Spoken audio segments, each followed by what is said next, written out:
Salut tout le monde, c'est Alex, j'espère que vous allez bien, moi ça va super. Avant que la vidéo ne commence, je tenais à vous faire part de quelque chose. Comme vous le savez, au début de chacune de mes vidéos, on peut retrouver 3 titres. Les histoires, les vlogs et les découvertes. Malheureusement, pour le moment, il y a 2 de ces titres que je ne vais pas pouvoir vous présenter, vous savez lesquels c'est. Il s'agit des vlogs et des découvertes. Nous sommes tout simplement en confinement et on a hâte de rester chez nous. Donc pour le moment, je ne peux pas vous présenter de vidéo là-dessus. En attendant, on revient au sujet de la vidéo. Comme vous l'avez vu dans le titre, on va parler d'une pandémie. Mais pas n'importe quelle pandémie, c'est une pandémie qui a eu lieu au XIVe siècle. Il s'agit de la peste noire. Je vous en dis pas plus, je vous laisse avec la suite de la vidéo. On se retrouve juste après.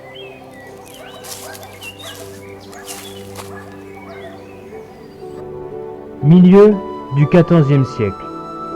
Une épidémie de peste bubonique, à l'origine issue d'une espèce de gerbille, frappait l'Asie et l'Europe, faisant des dizaines de millions de victimes. Cette maladie est aussi connue sous le nom de mort noire. À cette époque, elle était perçue comme une punition divine. Octobre 1347. La peste noire arrive en Europe lorsque 12 navires venus de la mer Noire accostent dans le port de Messine, en Sicile. Les passants, entassés sur les quais, n'en croient pas leurs yeux. La plupart des marins à bord sont morts, et ceux qui ont survécu semblent gravement malades et sont couverts de furoncles sombres. Les autorités siciliennes ordonnent à ces navires de la mort de quitter rapidement le port.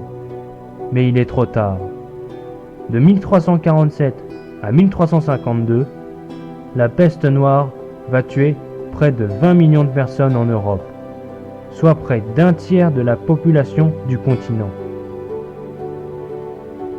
Quelques années auparavant, bien avant que ces navires de la mort n'entrent dans le port de Messine, de nombreux Européens ont entendu parler d'une grande épidémie qui se serait propagée le long des routes commerciales du Proche et de l'Extrême-Orient. Au début des années 1340, la peste a frappé la Chine, l'Inde, l'Iran, la Syrie et l'Égypte. Les Européens ne se sont guère armés pour faire face à l'horrible réalité de la peste noire. Cette pandémie frappe les hommes et les femmes sans distinction et se caractérise par l'apparition d'énormes abcès au niveau de l'aine ou des aisselles, où s'échappe du sang et du pus. Les personnes atteintes souffrent de fièvre, de vomissements et de diarrhée et décèdent généralement 3 jours après l'apparition des premiers symptômes. Europe, 1348. Peu de temps après avoir frappé Messine, la peste noire se propage dans les villes de Marseille et de Tunis. Elle atteint ensuite Rome et Florence, 2 villes au cœur d'un important réseau de routes commerciales. Elle atteint ensuite Paris, Bordeaux, Lyon et Londres. Au Moyen Âge, le développement rapide de l'épidémie ne semble pas avoir de cause rationnelle.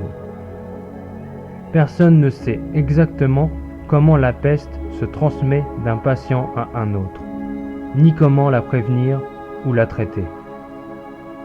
Les médecins s'appuient alors sur des techniques rudimentaires et peu fiables, comme des prélèvements et des pratiques superstitieuses comme l'inhalation d'herbes aromatiques et de bains de vinaigre. La plupart des gens en bonne santé font tout ce qu'ils peuvent pour éviter d'être en contact avec les malades, quitte à abandonner purement et simplement leurs proches souffrants. Les médecins refusent de les ausculter et les prêtres ne leur administrent pas les derniers sacrements et les marchands ferment leur commerce. Espérant échapper à la mort noire, beaucoup de personnes fuient les villes pour aller à la campagne. En vain. Malheureusement, la peste frappe également les vaches, les moutons, les chèvres, les porcs et les poulets. On estime d'ailleurs que le nombre incalculable de moutons ayant péri durant cette épidémie a causé une importante pénurie de laine en Europe. Démunis face à ce fléau, les Européens commencent à penser que la peste noire s'apparente à une sorte de châtiment divin et imaginent que la seule façon d'y mettre un terme est de gagner le pardon de Dieu. Entre 1348 et 1349, des milliers d'hérétiques, parmi lesquels figurent principalement des juifs, sont sauvagement massacrés dans ce but. La terrible épidémie de peste noire prend fin au début des années 1350.